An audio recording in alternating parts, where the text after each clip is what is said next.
Pessoal, então vamos começar aqui a nossa reunião sobre educação médica e o tema hoje é lesões dermatológicas no contexto da atenção primária à saúde. Eu busquei algumas referências para ver os temas mais frequentes das doenças específicas. E eu e o Vitor, João Vitor, preparamos alguns casos para que nós possamos debater aqui. A gente tem como objetivo central hoje aumentar o nosso senso crítico e o nosso poder de resolução diante das pessoas que chegam com alguma lesão dermatológica no âmbito da atenção primária à saúde. E a gente tem alguns dados que apontam a alta frequência dessas lesões entre os pacientes da atenção primária. Nos Estados Unidos, 15 a 30% das pessoas têm alguma queixa relacionada à pele e 60% dos pacientes recebem e são contemplados em suas demandas por médicos generalistas. Então, sem dúvida, vocês têm vários pacientes com queixas e acredito que diariamente é possível que 15 a 30% dos pacientes tenham alguma manifestação dermatológica, mesmo que não seja a doença relacionada à queixa principal. Seja um paciente diabético que tem uma acantose nigricans, seja uma doença específica da pele como a dermatofitose. E isso, em virtude do treinamento em dermatologia, ter uma forte necessidade da prática, você tem que visualizar muito, né? Você pode até ter tido um bom treinamento durante a graduação ou eventualmente em uma pós-graduação ou residência médica. Mas é igual a outra língua. Se você não treinar a visualização, isso vai ficando de lado, você fica na mente só com aqueles problemas mais frequentes para você. Daí a necessidade de hoje a gente ter mais uma oportunidade educacional para visualizar algumas lesões e pelo menos algumas retornarem à nossa linha de raciocínio na hora que algum paciente apresentar essa queixa. De outra forma, se não mantiver o nosso poder resolutivo, nós elevamos o custo para o sistema em virtude da progressão da doença e para as pessoas. Já visto que a repercussão não é só fisiológica, tem outras repercussões também, como estigma social, por exemplo, o paciente que tem uma pitiríase versicolor em uma região da face, ela pode sofrer, sobretudo uma criança no ambiente escolar, ela pode ser restrita de uma prática em grupo, né? Então é para além do problema causado na pele, para a pessoa. E a gente está hoje aqui em busca de melhorar nossa resolutividade para as questões relacionadas à pele na atenção primária à saúde. Então eu questionei para vocês, para que eu também tivesse uma comparação com minha prática e também com os artigos que eu selecionei para mostrar a vocês. Esse aqui foi o mais relevante, que acho que tinha uma maior similaridade com o nosso contexto. Esse trabalho aqui, que vai estar disponível para vocês, tá? Ele fez uma revisão de prontuário, viu os diagnósticos mais frequentes em atenção primária à saúde. E a sequência desses diagnósticos, alguns que vocês citaram aqui foram apontados nesse estudo. Ele pegou 196 prontuários de uma equipe de atenção primária à saúde, contemplando várias regiões, como urbana e rural. E aí, eu vou começar uma sequência de casos clínicos Bom dia. baseado nessa referência. Oi? Bom dia, Bom né? dia. Um Bom dia, pouco tarde, Magdel. mas estou aqui. Bem-vindo, tá bom? Tudo bem? Então, tudo bem.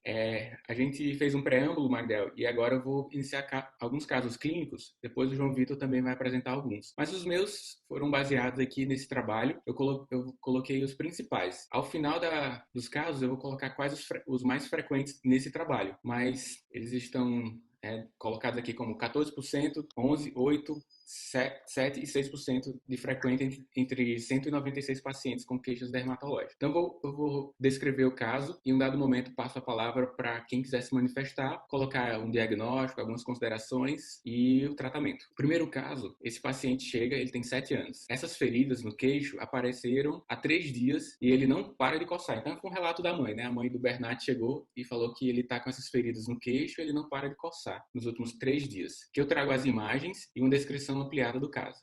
Foi o Dr. Job que atendeu e aqui está o relato dele no prontuário. O quadro iniciou com pequenas vesículas em região nasal, além de lesões eritematosas que rapidamente evoluíram para pústulas e romperam-se. As lesões são indolores, localizadas em áreas expostas. Relata que o prurido é frequente. Há alguns crostas grandes próximas às pústulas menores. As lesões permanecem superficiais e não há úlcera ou infiltrados na derme. Há linfadenopatia regional cervical. Vocês conseguem visualizar com boa qualidade a imagem? Sim? Ótimo. Tá certo. Então, quem gostaria de se manifestar sobre o caso, ainda sobre a história, ou mesmo sobre uma hipótese diagnóstico ou tratamento? Pelas características das lesões e talvez pela idade do paciente, pode ser um quadro de um impetigo. Tá. Então, ok. Tá bem característico mesmo de impetigo. E diante dessa situação, frequentemente vocês realizam o tratamento por quais vias? Quais os fármacos ou medidas? A gente pode passar uma cefalosporina de primeira geração. Alguém considera outro fármaco ou diverge aí da opinião? Bom, geralmente o tratamento de impetigo em crianças, a gente indica o tratamento tópico como pirocina em pomada 2% e o uso em casa ou ambulatorial com cefalexina. Isso daí seria o primeiro passo. Ótimo. Eu trouxe alguns slides com muitas informações, mas o objetivo é que ele sirva para que vocês realizem alguma revisão rápida quando eu compartilhar. Não que eu vá detalhar tudo aqui, mas o Magdiel fez boas considerações, né? Essa infecção superficial da pele, que começa com a vesícula, ele citou um pouco, mas o quadro relatado aqui estava mais concentrado em crostas, e o tratamento tópico é pertinente e eficaz para esse caso. A gente tem que ficar atento a uma ampliação da área acometida, a fim de que possamos prescrever ou não um tratamento oral. Mas, pelo simples fato de ter impetigo, o tratamento parenteral não é a primeira medida a ser tomada mesmo. Essa doença, desculpa interromper, Daniel, essa situação daí se apresenta com muita frequência, principalmente nas crianças de famílias de baixa renda, quando tem um alto índice de hacinamento, quando são 3, 4, 5 crianças, principalmente. Só para acrescentar a abordagem que a gente faz, aí indicamos também o tratamento tópico com desinfectantes, iodopovidona e outros também, principalmente reforçando na questão da higiene. Ótimo, porque nós médicos temos uma certa tendência de concentrar nossa conduta em terapia farmacológica. Mas isso que você citou, Magdiel, é essencial, especificamente para esse quadro, e o que você revela é também essa visão sistêmica da família e dos contactantes, de uma forma geral, caso haja frequência desse quadro em creches, por exemplo, né? Então, você citou da necessidade de tratamento em virtude de exatamente o que está descrito aqui, né, da alta transmissibilidade. Então, isso é importante para coibir a alta frequência dentro do ambiente. Mesmo que alguém receba o tratamento e está com um quadro apontado aí na imagem e outra pessoa do lado não tem manifestação, para ela também deve ser direcionada a terapia, a fim de que remova o agente causador do ambiente. Sobretudo em ambientes de creche, caso haja uma disseminação em ambientes de creche, é importante que você faça uma abordagem mais ampla para a pessoa que está acometida ou para alguns que estão acometidos, mas também até para um eventual cuidador, professor dentro daquela unidade escolar, creche, sobretudo, né? Deixa eu só falar aqui, Daniel. Sim. Vai depender muito da quantidade de lesão também que essa criança possa cometer, entendeu? Eu já tratei só com medicamento tópico e resolveu muito bem mesmo. Já estava só com uma crostazinha no nariz e resolveu super bem com amoprocina assim, tópico, sem uso de via oral. É a primeira medida mesmo, né, que você deve tomar, correto, certíssimo, assim. E caso haja uma lesão mais ampliada, que possa proporcionar uma visão de que haverá uma progressão mais rigorosa, aí você faz o tratamento oral. Mas esses dois pontos listados por Magdiel, tanto o tratamento tópico com antibiótico, quanto a higienização, cuidado disso, com visão comunitária, é importante para manutenção, para o manejo desse quadro. Então, listando de forma organizada, remoção e limpeza 2 a 3 vezes ao dia. O permanganato de potássio tem à disposição na unidade de vocês? Não. Não, né? A higienização com água e sabão é algo bom a ser feito, mas caso haja possibilidade financeira, é um fármaco de baixo custo e um comprimido de 100 miligramas pode ser diluído em 4 litros e ajuda a que reduza a possibilidade de progressão para a infecção. Bom? Agora, o permanganato tem muita associação com manchas residuais, né? Ele não piora, não, assim, essa questão, por impetigo? Não, ele tem, para esse caso, tem o objetivo de não haver progressão do quadro, progressão bacteriana. Mas só caso haja alguma intolerância à substância, assim, aí você pode fazer alguma orientação, como poderia haver a qualquer outro tipo de substância em contato com a pele. Mas eu não vi, Job, algum relato específico de piora, e sim listado como uma medida inicial. Eu vi Daniel, perdão. Mata referindo que às vezes o permanganato em lesões ativas piorava muito a questão de manchas depois, entendeu? Deixava a pele bem manchada. Perdão. Eu acho que a questão do permanganato potássio aí vai diminuir a lesão em relação à extensão, por conta que vai diminuir também o prurido, né? Então, se não coça, não espalha, aí não tem mais. Apesar de ter esse efeito também, né? Dessa coisa. E aqui, ressaltando, no momento em que está crosta. crostas para remover. Aí você tentou, no momento de ter alguma vesícula, ou então se tiver uma exposição maior da pele, sem dúvida não haverá tolerância por parte do paciente, né? Só se tiver uma crosta, mas sem uma lesão maior. E a mupirocina, quanto à disponibilidade dentro do serviço de vocês? Também não. Não, né? Pois é, comigo também. E é impressionante, é o tipo de lesão que acontece, é muito preconceituosa, né? A mãe já chega angustiada no consultório e o pessoal fica a falação, né? Porque a criança já fica com aquelas crostazinhas no nariz, na região da boca, e é bem constrangimento. Que falar a favor daquele ponto, daquele estigma citado como frequente em questões dermatológicas. E aí o que tem muitas vezes é a neomicina, não é isso? De uma forma mais fácil. Ela é listada também como uma possibilidade terapêutica, mas não está na linha de primeira opção. Mas ela pode ser indicada sim. E caso haja necessidade, como o Job citou também aqui, a gente pode seguir pela cefalexina, eritromicina, com as doses usuais que já conhecemos. Tudo bem? Mas assim, eu acho que o grande destaque desse quadro é frequente, vocês sabem, claro, manejar isso, é fazer esses destaques para higienização e para abordagem mais ampla, para além do paciente que chega ao seu consultório. Essas oportunidades de discussões de casos também nos trazem à tona temas que talvez ficaram um pouco de lado. Às vezes há uma grande pressão assistencial, você foca naquele paciente, resolve ali na prescrição, mas eventualmente esquece de abordar os contactantes. E para esse caso específico é importante, tá? Higienização das mãos, reforçar isso junto aos pacientes. E caso haja uma manutenção do quadro por um tempo prolongado, você pode até considerar a realização da cultura dos contactantes. Isso aí, dentro do nosso contexto limitado, torna-se bem, praticamente, impraticável, né? Mas a gente deve buscar o que tem de melhor, mesmo que haja dificuldade, e o destaque aqui nas evidências aponta isso. Qual seria esse tempo aí, Daniel, para realizar a cultura, mais ou menos, tratamento, se não for eficaz? Pronto. Em dois momentos. Se avança a 4ª semana sem melhora, é uma possibilidade de fazer a cultura, você verificar o antibiótico. A outra possibilidade é o mesmo paciente ter várias vezes. Por que a gente faz a cultura dos contactantes e não da pessoa logo? Para identificar quem é que está transmitindo ali, para tratar. Tá todo mundo assintomático e só o cara está assintomático, para que a gente vai fazer cultura dos contactantes? Entendi isso. Você tem que tratar o assintomático também, entendeu? Mas em relação à cultura, entendeu? Minha dúvida. Se a criança chega no consultório, tem que tratar a mãe também, Show. Eu peço muito caras cortar a unha, entendeu? Porque às vezes o pessoal tem as unhas muito grandes, muito sujas. Geralmente eu oriento sempre a questão de cortar as unhas e fazer uso de sabonete antisséptico também. Não, isso é bom. Neto, só ampliando a tua resposta. Se for uma criança em que a mãe tem uma necessidade de grande cuidado, ou seja, crianças menores que estão ali muito próximo, na minha visão, embora não tenha descrito exatamente isso, tem que tratar. Para os outros casos, quando tratar de forma mais ampla, comunitária, é quando mais de uma pessoa tem na creche ou no ambiente de casa, aí eu acho que fica mais válido tratar. Até então, você pode fazer a prescrição para a pessoa e ter uma vigilância através do agente comunitário, perguntar se em uma semana melhorou, alguma coisa nesse sentido. Caso haja manutenção, aí avançar para tratar os demais, mesmo os assintomáticos. É uma boa. Sim, jovem.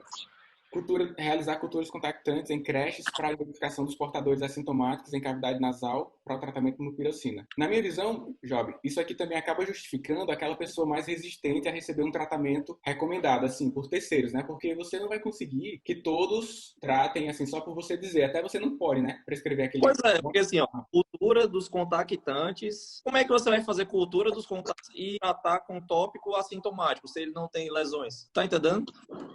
Você pode chamar, por exemplo, na situação de creche em que a mãe diz, tem um amiguinho dele lá que tem candela.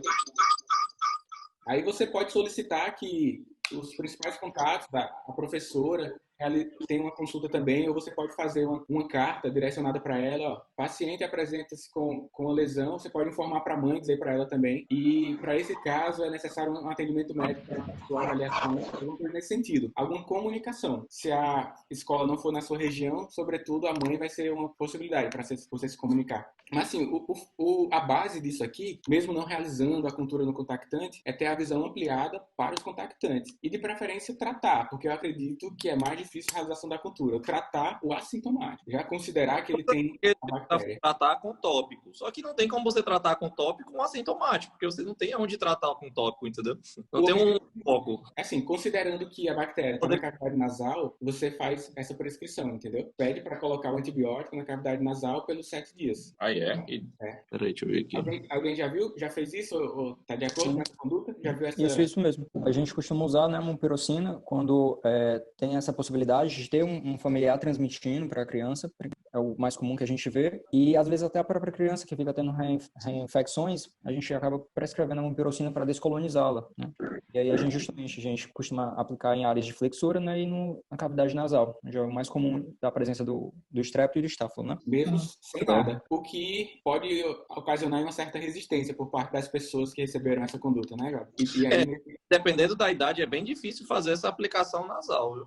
Qualquer adesão farmacológica, Bem difícil. Sobretudo quando há maior frequência posológica, né, é difícil. Com sintoma, imagina sem. É um desafio também de vigilância, por nossa parte, verificar que o paciente utilizou nos dias recomendados. Então, usar a equipe aí como uma força. Seria por quanto dela? 7 dias, né? Seria por 7 dias? É como se fosse o tratamento de um sintomático. Mipirocina 2%, de 8 em 8, de 5 a 7 dias. Tudo bem, então. Com maior frequência, 5 ou 7 dias. A gente mantém 7 dias, na prática, também do mesmo jeito, como um tratamento mesmo. Ao final de cada caso, eu trago uma referência bem objetiva. Vocês podem clicar aqui e ter acesso quando vocês estiverem com os slides. Vai mandar ao final, tudo bem? Aí vocês podem ampliar o acesso às fontes utilizadas aqui. Então, ok, nesse estudo, o problema de pele mais frequente aqui foi o impetigo. E esse caso é o primeiro caso. Vamos agora para o segundo caso. Nós optamos por ter uma discussão mais objetiva assim, e caso alguém queira aprofundar em algum caso específico, pode exercer sua autonomia mesmo e acessar as fontes que estão listadas nos slides. Rafael, 10 anos, apresenta-se com lesões pruriginosas em tronco, iniciadas há uma semana. A doutora Débora. As considerações dela. Na última semana, a criança apresenta-se irritada e cansada por causa dos sintomas descritos. Primeiro, apresentou-se com febre, 39,5, mal-estar, falta de apetite e cansaço. Depois, manchas avermelhadas com prurido. Há relato de bolhas que, após eclodirem, formaram pequenas lesões crostosas disseminadas pelo tronco. As lesões são mais evidentes em tronco e poucas extremidades. Não há infecção secundária. Abro para vocês agora. Varicela.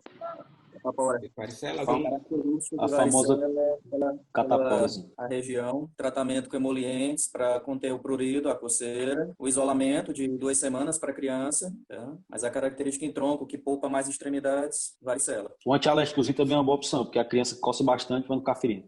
Corticóide, correto. Trago outras lesões aqui, mais frequentes. Isso. Se fosse no adulto, poderia ser assim também. Ok, então vocês citaram. Esse diagnóstico está frequente entre vocês? Deu uma desaparecidazinha, viu? Mas ultimamente não tem aparecido, não. Mas ano passado bastante. Na região não aparece, não. A minha também não. Tá incomum. Ele, quando aparece, uma primeira criança, depois vem uma carrada de crianças atrás. Parece o trenzinho da alegria, né? Começa um, aí começa a pegar. Só basta aparecer um na escola, né? É isso que eu ia falar. Se não tá quieto. É igual aquele problema, por exemplo. A gente tá estudando aqui uma coisa, aí na semana que estuda aparece vários pacientes com aquilo, né? Tanto uma lesão dermatológica, ou então qualquer outro problema de saúde sem estudo. Como o Dr. Dino também falou em relação às lesões aí, a gente pode observar também o polimorfismo, né? Na catapora, né? Que é uma das características também. Aqui, acho que na própria foto está percebido na imagem. O fato também as extremidades é importante, porque quando acomete muita extremidade, tem que fazer um diagnóstico diferencial com escabiose e com infecção secundária, né, também. Nesse caso, não tem uma foto de extremidade, mas... Não, mas eles têm acometimento de extremidade, no caso. Escabiose também, quando dissemina, fica com um aspecto parecido com catapora também. Bora lá, então, ok, catapora, que é pelo vírus, ok, infecção causada pelo vírus, altamente contagiosa, assim como é contagiosa o impetigo por bactéria, aqui também, alta transmissibilidade. Agora, sobre a prescrição do corticoide, não recomendamos que seja realizado ele, pois não há benefício ao uso, além de aumentar o risco de infecção bacteriana secundária. Então, só para a gente ter esse cuidado, porque há uma tendência de prescrição em virtude do prurido, né? Eu já prefiro entrar com antialérgico normal do que o corticoide mesmo. Alguém citou aqui, mas vamos ter esse cuidado adicional sobre corticoides, ok? Tratamento Só tem que tomar cuidado com a OMS, pra eles não mudarem essa recomendação aí. Não, se você for para a OMS, né, toda semana, mas em virtude da dinamicidade da medicina, né? Assim, eu falei isso aqui, mas em relação à Covid, em virtude de algumas divergências semana a semana, é esperado, né? Tem uma visão crítica também. Mas sobre, especificamente aqui, a catapora, a gente tem a possibilidade de prescrever algum fármaco, como o aciclovir, caso haja vesícula. A esse destaque aqui. A vesícula aponta uma replicação viral. Se você já pega o paciente com alguns dias de evolução que não tem vesícula, não há grandes benefícios ao prescrever. São aqueles casos que ocorrem uma replicação ainda, ok? O aciclovir. E, o que mais? A medicação antiviral deve ser iniciada em até 72 horas após o início dos sintomas. Então, é a fase que tem uma maior evidência das vesículas. Se a gente for estabelecer em horas, ok. Mas ao exame físico, a identificação da vesícula é que pauta bem, com maior rigor, a prescrição do fármaco oral. Tudo bem? E além disso, né, para evitar uma disseminação, infecção secundária, os cuidados de higiene acabam sendo importantes também. A atuação frente ao prurido, como o Luiz Neto citou, e você também pode utilizar o permanganato para utilização na pele, né? Caso o paciente seja aceito lá a prescrição. Isso que eu ia acrescentar aqui em relação ao permanganato potássico, que seria benéfico, né? E a questão também do isolamento, né? Sim, sim. Você falou em isolamento, Júnior, e antes as mães, quando tinha um primo, né, com catapora, já botavam todo mundo junto. Pra pegar de uma vez. Pegar de uma vez, né? Pra dar aquela limitada só, né? É uma loteria isso, né? Porque, embora, por um lado, tenha o benefício de ter a imunização, a gente tem uma estimativa que 90% dos adultos são imunes, mas existe a complicação, encefalite, pneumonias, infecções de pele e ouvido adicionais, e uma dessas crianças dos primos podem seguir para um quadro mais grave. Fato que não justifica fazer aglomerações para que todo mundo pegue, não. Deixa a vida seguir sem isso. É uma recomendação mais criteriosa. Então, vocês podem, da mesma forma, clicar aqui para ter uma ampliação sobre quadros, complicações para herpes zoster. Então, no adulto, quando, por exemplo, idoso que tem uma imunomodulação, ou então a gestante que tem o seu sistema imunológico mais modulado, pode acontecer eventos secundários. O cobreiro, né, mais frequente nos idosos ou imunossuprimidos, é uma reativação dessa infecção aqui. Manifestação dermatológica também não tão infrequente. Então, nessa amostra, a varicela foi o segundo mais frequente. O terceiro caso é a Larissa, que tem 17 anos, apresenta-se com lesões pruriginosas que já não aguenta mais. Doutora Luciana, fez a seguinte consideração. O paciente apresenta-se com prurido, que é sentido principalmente à noite. As lesões dermatológicas são em túneis e nas suas extremidades, pequenas vesículas. Extremidades das lesões, tá? Lesões, sobretudo, em dedos das mãos, axilas, parte do punho que segue para a palma da mão, areolas e região genital. Sem achado em região cefálica, o paciente com escoriações na pele associada a prurido. Algumas imagens, vocês podem intervir. Essa, sem dúvida alguma, escabiose, por causa da apresentação clínica do prurido intenso, principalmente à noite, após de dobras, que o ácaro causa o escavamento dos túneis, principalmente à noite, por isso que o maior prurido é à noite, certo? O tratamento é simples, permetrina, 5%, 3 noites seguidas, um prazo de uma semana para poder fazer a reavaliação. Geralmente, a maioria dos pacientes já ficam curados na primeira aplicação, mas é característico de escabiose, espero não ter errado. Deu show aí. Bom. Show de bola. Já concordo também com o doutor Dino em relação à escabiose, porque a apresentação geralmente inicia entre os dedos e nas mãos, né? No dorso da mão. Então, acho que é bem característico. Eu vejo um paciente que já tem uma coceira intensa e alguma lesão no dorso da mão ou entre os dedos, eu já penso também em escabiose. Sim. Eu acho que dá para fazer só um diferencial só com farmacodermia, porque confunde muitas vezes lesão de farmacodermia com lesão de escabiose, assim. Beleza. Não é claro, não. E foi pertinente o Dino falar sobre ter a possibilidade de cura já na primeira dose recomendada, né, da loção, porque para esse caso, embora haja prurido, o corticoide ou nem mesmo a loratadina, como um antihistamínico, precisa ser prescrito. Coloquei aqui de imagem representativas e vamos ver alguns pontos principais, né? Que é a parasitose, ok? Crianças menores de 2 meses. Esse destaque, né? Que nós não devemos passar permetrina. Eu não lembro de ter atendido algum paciente menor que 2 meses, mas caso haja, a recomendação é a utilização do sabonete de enxofre. Ele tem à disposição para vender na farmácia, mas você pode manipular a loção, né? Que é mais fácil passar para o bebê de 2 meses. Enxofre é 6%, a loção com vaselina. Você coloca no bebê. Sobre esse aspecto aqui, eu pedi a opinião da minha esposa, ela é pediatra. Ela mesma não tem frequência em atender esses pacientes assim, mas essa é a recomendação mesmo. Então, a vaselina 6%, o enxofre é 6%, manipulação, isso aqui é mais difícil. E o que fica mesmo é o que já foi citado, a permetrina tópica 5% como primeira escolha. Faz a aplicação, tira no outro dia, pode repetir. O prurido residual pode seguir por mais tempo. Mas... Então, o antialérgico a gente pode prescrever também como uma opção, né? Para evitar a coceira, né? Assim, na maior parte dos casos, a primeira dose representa a cura e, portanto, não precisaria do antialérgico, tá? No entanto, existe esse prurido residual, que pode durar de 2 a 4 semanas, que você pode até prescrever, mas não precisa sempre a sua prescrição contemplar permetrina mais loratadina. Não é uma conduta inicial de cara. E você só considera uma reinfecção se o quadro permanecer após a 4ª semana. Aí você faz um retratamento e aí você, nesse caso, repete as doses. Menores de 2 meses, enxofre, ok? Da mesma forma. É isso. Uma pergunta. Sim, sincera. Por exemplo, com relação à permetrina, se diz que ela não é contraindicada em gestantes, mas o tempo de uso é menor, não é isso? Eu não posso deixar durante 8 horas o produto no corpo? Na revisão que eu vi, Cícera, eu não vi essa citação sobre o tempo. Eu não vi. Quando a gente passou pela dermato, o pessoal não era muito fã de usar permetrina em gestantes, não. Eles orientavam só o enxofre. Pois é, eu vi... E assim, hoje em dia o pessoal já tem falado mais no uso na gestante, mas... Eu vi uma fonte, Job, do Ministério da Saúde, tem um manual, e depois eu busquei uma mais recente, e aí eu posso até abrir para todos aqui. E na mais recente, já recomendava para gestante. Tá liberado, então. Não há contraindicação, entendeu? Tem alguma coisa relacionada a trimestre? Não, né? Assim, de maior risco? Não. Vocês estão vendo a tela da referência ou do slide? Dá pra ver. O uso da permetrina é seguro na gestação, durante a amamentação e em crianças a partir de 2 meses de vida. Esse, eu já tinha visto isso.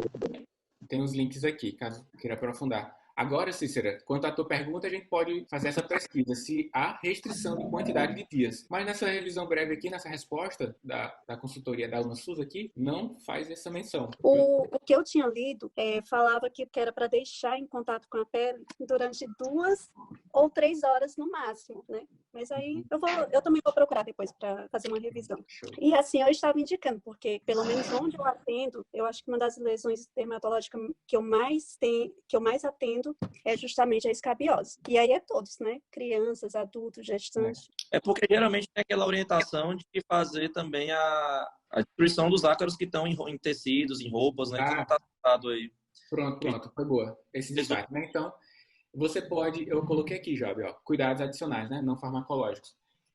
As roupas utilizadas nos últimos 3 dias, como cama, cobertores, toalhas, devem ser lavadas com água morna, pelo menos 20 minutos, passando o ferro.